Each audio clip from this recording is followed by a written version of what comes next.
Buenas noches. Bueno, un placer compartir esta oportunidad. Realmente agradecidos por tener con nosotros a colegas, amigos y aquellos que han venido a conocernos, y obviamente la Fundación Espacio. Antes de comenzar con lo que sería la presentación de imágenes, habíamos comentado inicialmente de partir de algunos textos y sobre todo de un texto en particular que nos ha sido a ambos realmente de importancia. Foucault nos relata en el año 68, un año antes de llegar a la Luna, sobre cómo nace el libro Las palabras y las cosas. Se refiere a que este nace de un texto de Borges y sobre él nos dice lo siguiente, abro comillas. Este libro nació de un texto de Borges, de la risa que sacude al leerlo todo lo familiar al pensamiento, al nuestro, al que tiene nuestra edad y nuestra geografía, trastornando todas las superficies ordenadas y todos los planos que ajustan la abundancia de seres, provocando una larga vacilación, e inquietud en nuestra práctica milenaria de lo mismo y lo otro. Este texto cita cierta enciclopedia china, donde está cierto que los animales se dividen en A, operador,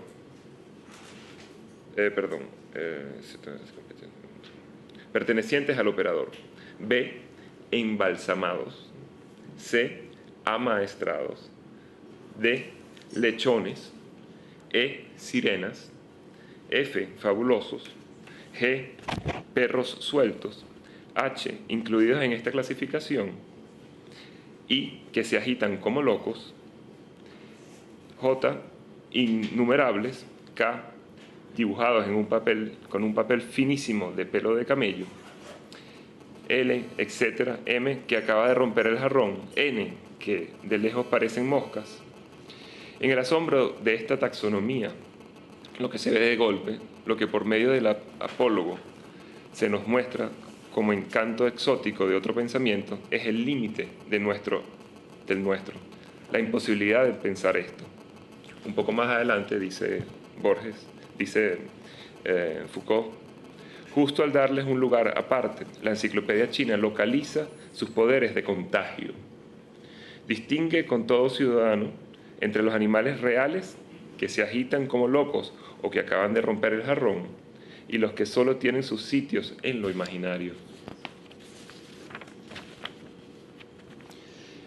Más adelante dice, la monstruosidad que Borges hace circular por su enumeración consiste, por el contrario, en que el espacio común del encuentro se halla en el mismo en ruinas. Lo imposible no es la vecindad de las cosas, es el sitio mismo en el que podrían ser vecinas. Los animales, que se agitan como locos, innumerables, dibujadas con pincel finísimo de pelo, ¿en qué lugar podrían encontrarse? A no ser en la voz inmaterial que pronuncia su enumeración, a no ser que la página que la transcribe. ¿Dónde podría yuxtaponerse a no ser en el no lugar del lenguaje? Este texto de Borges me ha hecho reír durante mucho tiempo, dice Foucault, no sin un malestar cierto y difícil de vencer el acercamiento quizás por entre surcos nació la sospecha de que hay un desorden peor en la incongruente y en el acercamiento de lo que no se conviene. Sería el desorden que hace centellar los fragmentos de un gran número de posibles órdenes en la dimensión, sin ley ni geometría de lo heteróclito. Y es necesario entender este término lo más cerca de su etimología. Las cosas están hoy acostadas, puestas, dispuestas en acogimiento, definir más allá de unas y de otras un lugar común. Ahora sí, después de que un celular está sonando, que es el mío. En silencio, pero el silencio parece difícil. Podríamos comenzar con el slideshow.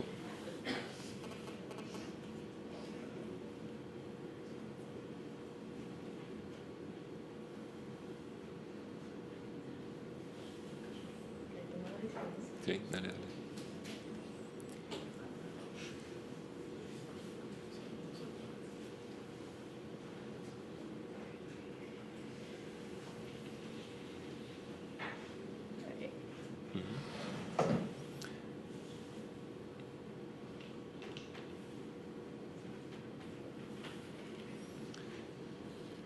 Sigue siendo Foucault que voy a leer.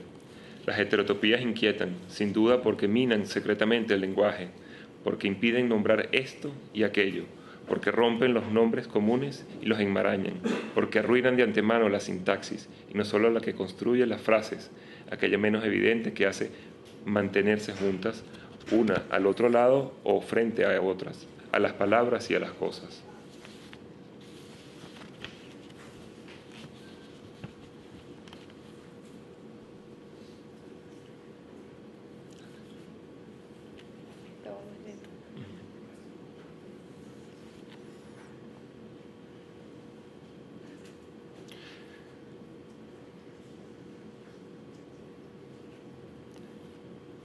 Los códigos fundamentales de una cultura, los que rigen sus lenguajes, sus esquemas perceptivos, sus cambios, sus técnicas, sus valores, la jerarquía de sus prácticas, fijan de antemano para cada hombre los órdenes empíricos con los cuales tendrá algo que ver y dentro de los que se reconocerá.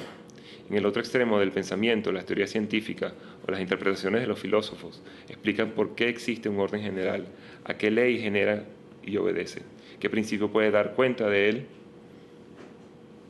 porque existe un orden, dar cuenta de él y por la razón de establecer este orden y no aquel otro.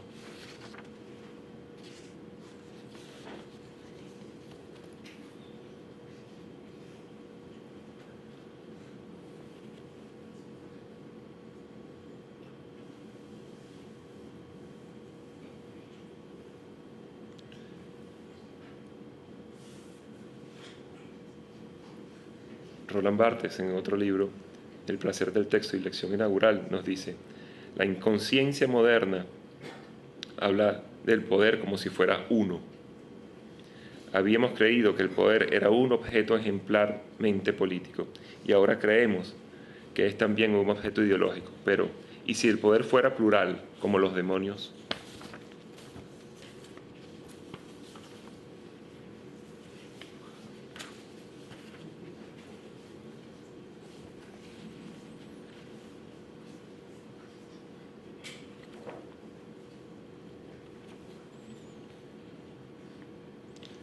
El espacio basura de Koolhaas nos dice: el espacio basura es un triángulo de las Bermudas, de conceptos en una cápsula de Petri abandonada. Suprime las distinciones, socava las determinaciones y confunde la intención con la ejecución. Reemplaza la jerarquía por acumulación, la composición por la adición.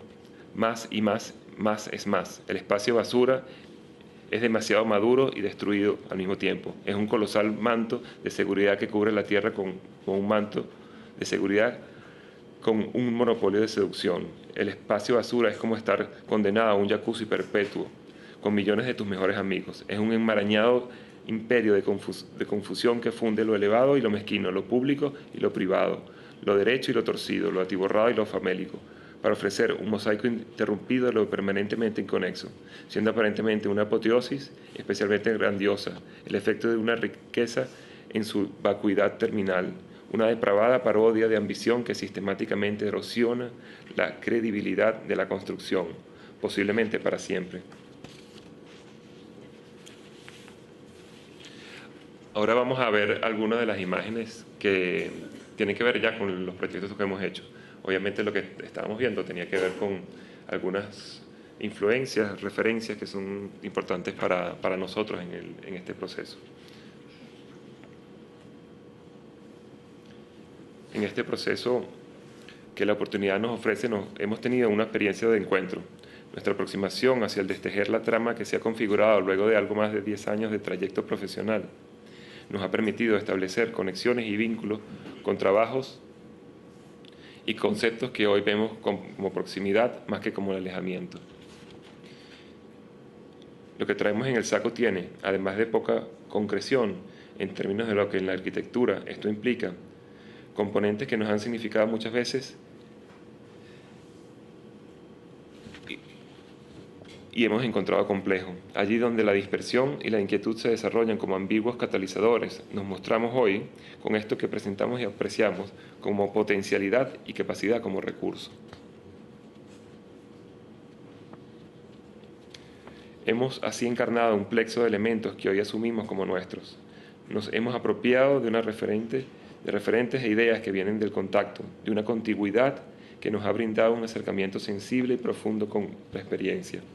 También con el oficio, con la mirada y con la curiosidad de quien procura la búsqueda por sobre todo. Así, en lo cotidiano, como una herramienta que tiende una dimensión que se asocia al devenir y que recurre al accionar del estrecho borde que la vecindad nos ofrece, se han tramado algunos nudos. El pulso del trayecto viene inquieto y atento al movimiento de un espacio y tiempo que se desenvuelve en el andar de un período de exaltación que también nos ha acompañado.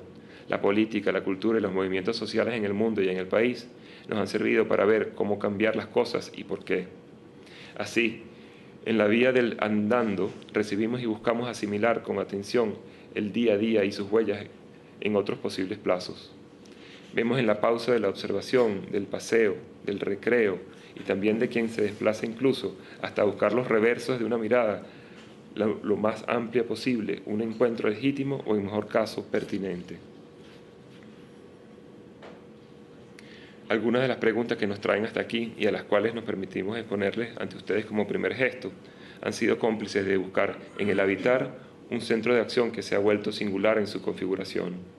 La vocación y potencialidad de quien se adentra en lo de que hábito, el ando y el ante ha hecho de nuestros mecanismos elementos provisorios, menores e incompletos, en una suerte de porvenir que el destino hará saber en qué medida nuestra visión podrá compartirse.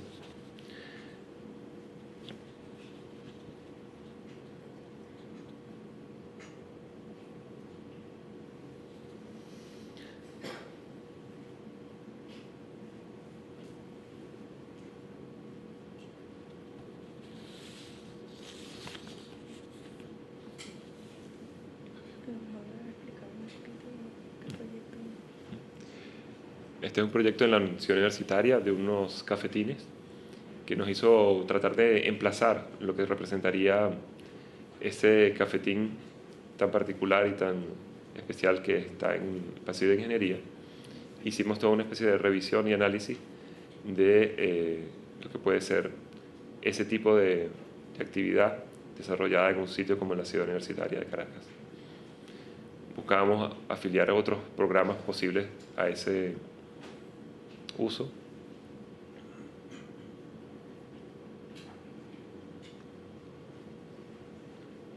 Esta es una cama que tuvimos oportunidad de realizar en 2 tipos de madera. ¿Se oye?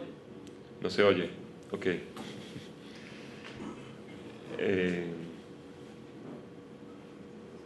Seguimos viendo parte de lo que se encuentra en la ciudad universitaria, que fue parte de lo que queríamos incorporar en buena medida como elemento a la hora de diseñar. A la izquierda aparece una casa que estuvimos cerca de construir, hasta ahí llegó, según entendemos, en el estado Bolívar.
Una mesa seminarial por la pantalla de la derecha, donde están los proyectos.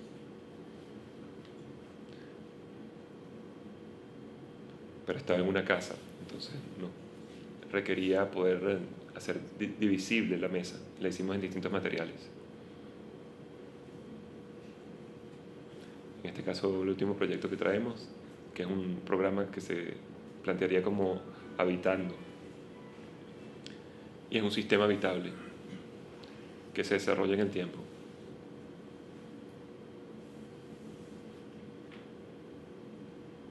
Partiendo de referencias, obviamente, como hemos dicho en un principio, cotidianas y próximas a la cultura. Y no tan próximas. Y no tan próximas en algunos casos.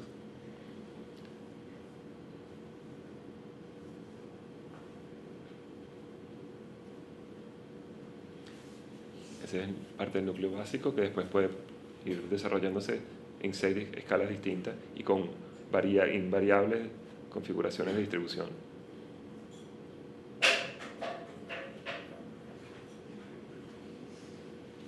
Obviamente no es una vivienda, sino son viviendas posibles.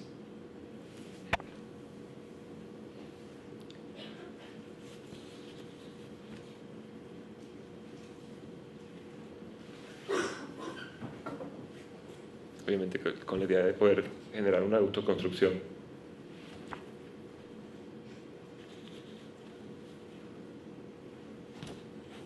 Tres escalas del núcleo familiar, el vecinal y el de la comunidad, tratando de alejarnos de lo que uno pueda tener como referencia en lo que es las proposiciones de vivienda de interés social.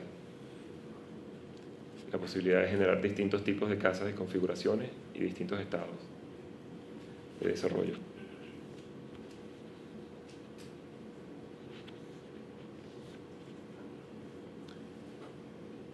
Así, la disposición en el tiempo y espacio y lugar se desenvuelven como un universo que conjuga y desarrolla el actuar y el proyecto desde una visión que buscamos estratégica. La complejidad y la responsabilidad no parece permitir otra vía que ser frágiles, pero quizás oportunos. Así entonces, exponemos ante vuestras miradas la ocasión que compartimos en esta disposición de la cual no somos más que un medio. Por aquí nos despedimos, nos vamos despidiendo.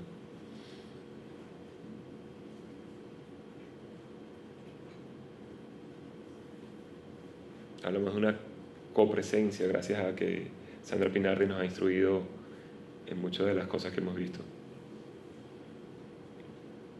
En ese caso es un libro publicado por la Facultad de Arquitectura que se llama El espacio de la ceguera.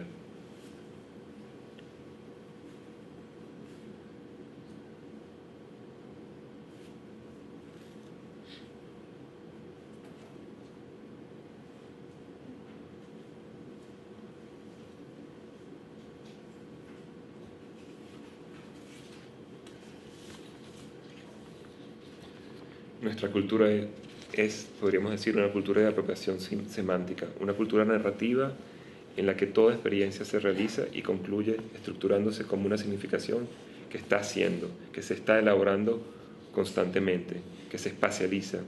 En esta cultura semántica, los productos culturales, al igual que las prácticas y operaciones que los acompañan en su inscripción contextual, se realizan como unas prácticas de espacio en las que conviven y se avecinan una definitiva vocación de realismo con un ordenamiento figural y objetual que no es jerárquico ni teológico, sino que es más bien horizontal, indefinido, elaborado solo por proximidades, un ordenamiento necesariamente provisional y siempre abierto a sus propias transformaciones.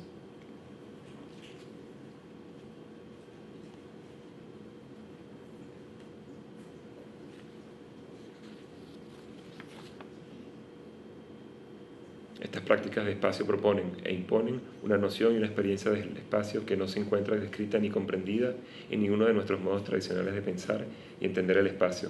Proponen e imponen más bien un espacio-acontecimiento que podemos entender como el espacio de ceguera, dice Pinardi. Muchas gracias.